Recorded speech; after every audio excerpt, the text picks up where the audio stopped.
সরাসরি যুক্ত হয়েছে ধানমন্ডির আবহানী মাঠ থেকে। আপনারা জানেন যে আজ কিন্তু কোটা সংস্কার আন্দোলনরত শিক্ষার্থী যারা রয়েছে তাদের জন্য শিল্পী সমাজ গোষ্ঠী যারা রয়েছে তারা সকলেই আজকে প্রতিবাদ জানাচ্ছে এবং আমরা দেখতে পাচ্ছি যে তারা বিভিন্ন ধরনের গান গেয়ে এবং অভিনয় করে আজকে তারা এখানে তাদের যে আজকের যে প্রতিবাদ সেই প্রতিবাদ তারা জানাচ্ছেন।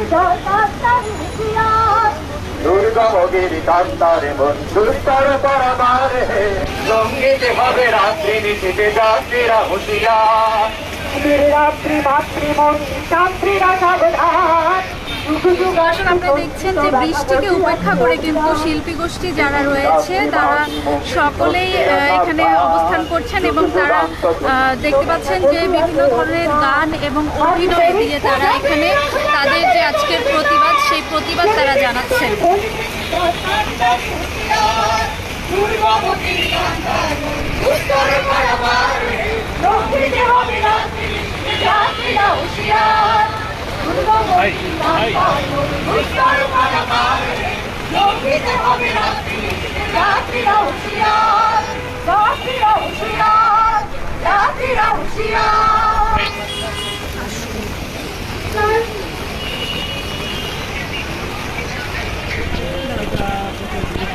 আজকে যে আপনাদের এই প্রতিবাদ সম্পর্কে জানতে চাই।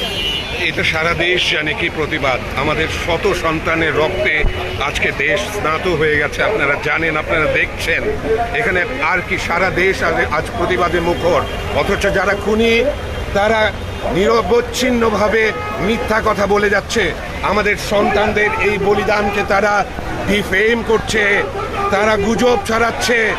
পক্ষান্তরে আমাদেরকে এই থার্ড পার্টি সেই উল্টাপাল্টা ট্যাগ দিয়ে আমাদের এই রক্তের প্রতিশোধ নেওয়ার স্পৃহাকে তারা ভুলণ্ঠিত করতে চাচ্ছে। সরকারকে, খুনিদেরকে আমরা বলতে চাই, এই জুলাই গণহত্যা চিরজীবন, শতাব্দীর পর শতাব্দী বাংলাদেশ মনে রাখবে, সারা পৃথিবী মনে রাখবে। এই রক্তের শপথ নিয়ে আমরা প্রতিজ্ঞা করছি, এই রক্ত বৃথা যেতে দেব না।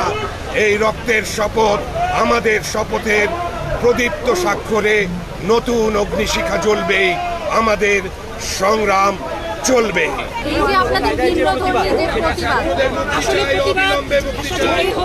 লক্ষ্য একটাই, আপনাদের বুঝতে হবে, আমরা প্রতিবাদ যেভাবেই করি লক্ষ্য একটাই, আমরা স্বাধীনতা চাই।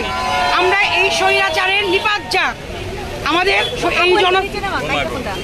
আমাদের এই সরকারের প্রতি কোনো আস্থা নাই। আমরা আর রক্ত দেখতে চাই না। এই যে নিষ্পাপ শিশুগুলো মারা গেছে, এদের দায়কে নিবে। আমরা এদের বিচার চাই। আমরা একটা সুস্থ সমাজ চাই, স্বাভাবিক জীবনযাপন চাই, বাচ্চাদের নিরাপত্তা চাই। জিনিসটা এখন আর কোটা মুভমেন্ট আর নেই। আমার যেই ভাই বোনরা যারা শহীদ হয়েছে তাদের বিচার চাই। আমরা চাই যে একটা দেশ আসুক যেখানে সব মানুষরা ইকুয়াল এবং তাদের মেরিট অনুযায়ী তাদেরকে অপরচুনিটি দেওয়া হোক। আমি চাইবো যে সবাই সর্বস্তরের জনগণ আমরা যেন বাচ্চাদের এই মত প্রকাশ, এই আন্দোলনে সংহতি প্রকাশ করি। আন্দোলনটা শুধু কোটাই না, এটা কিন্তু একটা সরকার বিরোধী আন্দোলন। আমরা সরকার বিরোধী কেন বলছি? কারণ ঘুম হামলায় দেশটা একেবারে যাইছে তাই হয়ে গেছে। আমরা সর্বস্তরের জনগণের শান্তি চাই। আর যে বাচ্চারা আমাদের মারা গেছে তাদেরকে আমরা ফিরে পাবো না, কিন্তু একটা প্রাণ যেন না ছাড়ে এইটা আমরা চাই। কোনো লোক, কোনো রিক্সাওয়ালা থেকে শুরু করে কোনো অভিভাবক, কোনো বাচ্চা যেন তার সবটা পটিয়ে না ওঠে, এই একটাই আসলে চাওয়া। সেই চাওয়া থেকে আমরা সবাই এখন মাঠে আসছি। জুলাই মাসটাকে যেভাবে হত্যা করা হয়েছে, যেভাবে ছাত্রদের রক্তে রাজপথ সারা বাংলাদেশ রক্তে রঞ্জিত হয়েছে, এটা আমরা সত্যি তাই অবস্থান দাঁড়িয়েছিল যতক্ষণ না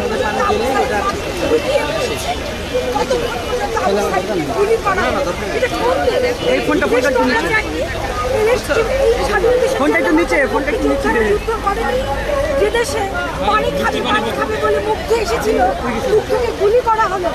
পার্থিব ছোট একটি বাচ্চা ছিল 9 বছরের, সে বললো আমি ক্লাস 9-এ পড়ি, আমি দেখতে এসেছি, তাকে গুলি করা হলো। যে দেশে পাখির গায়ে গুলি করা নিষিদ্ধ, সে দেশে কি করে ছাত্রীদের বুকে গুলি চালানো যায়, এটা আসলে আমি জানি না। প্রতিবাদ আমরা করতে চাই, আমরা রক্তে রঞ্জিত বাংলাদেশ দেখতে চাই না। এই যতদিনের প্রতিকার না হবে, হত্যার বিচার না হবে, আমাদের আন্দোলন